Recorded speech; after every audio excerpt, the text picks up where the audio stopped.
চাচা খাবারটা খাইয়ে নিয়েন। বাবা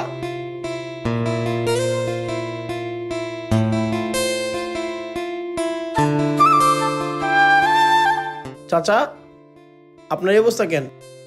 আপনার পুরো শরীরে মায়ের দাগ, আপনি পুরান কাপড় পরে এখানে বসে আছেন, কি হয়েছে আপনার? কিছু হয় নাই বাবা, পরে গিয়ে দাগ হয়েছে। চাচা আমি কিন্তু কোনো ছোট মানুষ না, কেউ পড়ে যায় এইভাবে মায়ের দাগ, এটা কিভাবে হয়? এটা তো হয় না। আপনার কি হয়েছে আপনি আমাকে সত্যি করে বলেন। আপনি আমাকে বললে আপনার মনও হালকা হলো।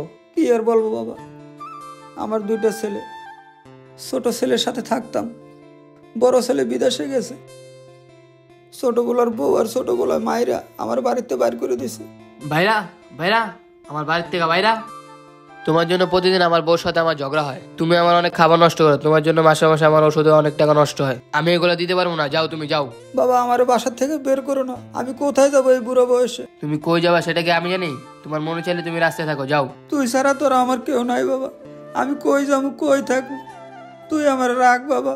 আমি তোমার কোনো কথাই শুনবো না, যাও তুমি এখান থেকে যাও।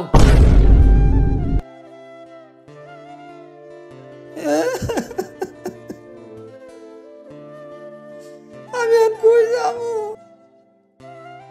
বাবা আমার বড় পোলা বিদেশে থাকে, আমার বড় পোলা বিদেশে না থেকে যদি বাড়িতে থাকতো তাইলে আমার ছোট পোলা আমার মায়েরা বাড়িতে বাইর করে দিতে পারতো না। আর কইছে তুমি আর এই বাড়িতে আইবা না, তোমার আর এই বাড়িতে জায়গা নাই। আমি শুধু আমার বড় ছেলের অপেক্ষায় আছি, আমার বড় পোলা বিদেশ থেকে আইলে আমার সাথে যত অন্যায় করছে সব কথা আমার বড় পোলার কাছে বিচার দেব। আমার বড় পোলা বিদেশ থেকে আইব, আমার বড় পোলা বিদেশ থেকে আইলে আমার সাথে যত অন্যায় করছে সব অন্যায়ের বিচার আমার বড় পোলায় করব।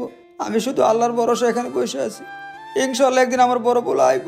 অবশ্যই আপনার বড় পোলা ফিরবে বাবা, এই যে আপনার বড় পোলা ফিরে এসেছে। ও বাবা, বাবা তুই আইছিস বাবা? বাবা আমি কল্পনাও করতে পারতেছি না যে তোমাকে আমি এই অবস্থা দেখবো। আমি যতবারই আরিয়ানকে জিগাই যে বাবা কোথায়, বাবা কোথায়, ও আমাকে বলে বাবা মাজারে মানত করতে গেছে। ওর কথা আমার কোনোটাই বিষয় ছিল না, আমার মনই মানতে ছিল না। কিন্তু তোমাকে এই অবস্থা দেখবো বাবা আমি ভাবতে পারি না। বাবা বাবা তোমার সাথে যারা এত বড় অন্যায় করছে আমি ওদের কাউকে ছাড়বো না, চলো তুমি আমার সাথে। বাবা তুই আইছিস, আমি অনেক খুশি বাবা। চলো বাবা, তোমার সাথে আরিয়ান এতদিন যা করছে তার প্রতিশোধ নিব আজকে, চলো বাবা।